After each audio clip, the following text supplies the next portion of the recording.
मध्य प्रदेश में मुख्यमंत्री बनते ही सीएम मोहन यादव ने कितना बड़ा घोटाला किया, इसका कच्चा चिट्ठा अब सामने आ गया।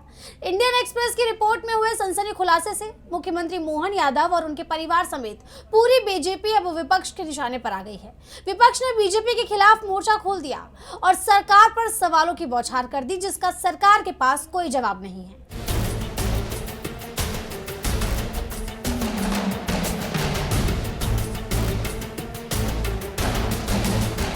जैसा आप जानते हैं कि हाल ही में इंडियन एक्सप्रेस ने एक रिपोर्ट छापी थी, जिसमें यह दावा किया गया कि मध्य प्रदेश के मुख्यमंत्री बनते ही मोहन यादव और उनके परिवार ने उज्जैन में कई जमीनें खरीदी और जमकर मुनाफा कमाया।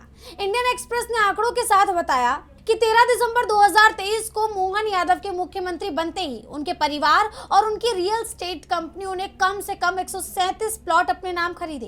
इनकी कुल जमीन करीब 168 एकड़ की है और इन पर लगभग 45 करोड़ रुपए खर्च किए गए। हालांकि कुछ प्लॉट बाद में बेच भी दिए गए।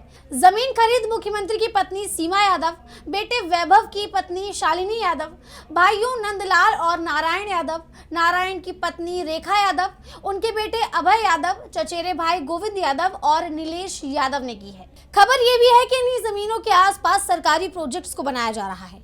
वहीं अब ये खुलासा होते ही मोहन यादव समेत पूरी पार्टी विपक्ष के निशाने पर आ गई। कांग्रेस ने इस मुद्दे को लेकर बीजेपी के खिलाफ मोर्चा खोल दिया। एमपी कांग्रेस प्रदेश अध्यक्ष जीतू पटवारी और कांग्रेस के दिग्गज नेता पवन खेड़ा ने बाकायदा प्रेस कॉन्फ्रेंस कर सरकार को आड़े हाथों लिया है।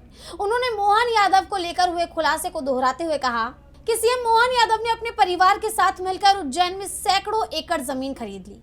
वहीं मुख्यमंत्री बनने के बाद खरीदी गई 168 एकड़ में से 111 एकड़ जमीन उस क्षेत्र में खरीदी जहां सिंहस्थ कुंभ आने वाला है।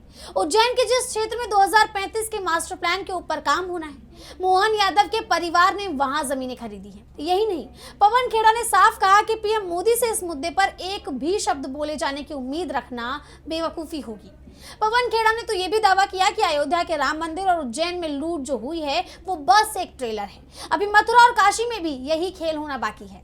प्रधानमंत्री से उम्मीद मत करना वो कुछ बोलेंगे। विदेशों में मेलोडी, घर में झालमुड़ी खिलाएंगे और उनके मुख्यमंत्री जमीनें खाएंगे, दान की चांदी सोना निगल जाएंगे, जैसे यूपी में जैसा हो रहा है। और आरएसएस की भाषा में कहें तो अयोध्या उज्जैन तो झांकी है, अभी मथुरा काशी बाकी है। वहां भी लूटने का इंतजाम है, वहां भी कॉरिडोर बन रहा है। विपक्ष ने इस मुद्दे पर जांच की मांग उठाई है, साथ ही सरकार से कई सवाल भी पूछे हैं। एमपी कांग्रेस प्रदेश अध्यक्ष जीतू पटवारी ने सवाल किया। सवाल है, यदि सब कुछ पारदर्शी है तो भाजपा स्वतंत्र न्यायिक जांच जैसा हमने कल मांग की थी करा सकती है क्या? सरकार करा सकती है, मोदी जी भेज सकते हैं, ईडी सीबीआई क्या क्या है। और पांचवा सवाल, क्या मुख्यमंत्री अपने परिवार के 2023 के बाद की सभी भूमि को श्वेत पत्र जारी कर सकते हैं क्या? ईमानदार है तो। यही नहीं, बल्कि उन्होंने बीजेपी की तरफ से लगाए गए ओबीसी मुख्यमंत्री को बदनाम करने के आरोपों का खंडन करते हुए करारा पलटवार किया है। 30 घंटे बीतने के बाद भारतीय जनता पार्टी के प्रदेश इकाई के अध्यक्ष आए। उन्होंने कहा कांग्रेस एक ओबीसी जाति का मुख्यमंत्री बना, विकास की उसने एक तरह से तूफान ला दिया है, उस पर ओबीसी का मुख्यमंत्री इनको पच नहीं रहा है। ये उत्तर भारतीय जनता पार्टी का अधिकारी का है। आदरणीय साथियों,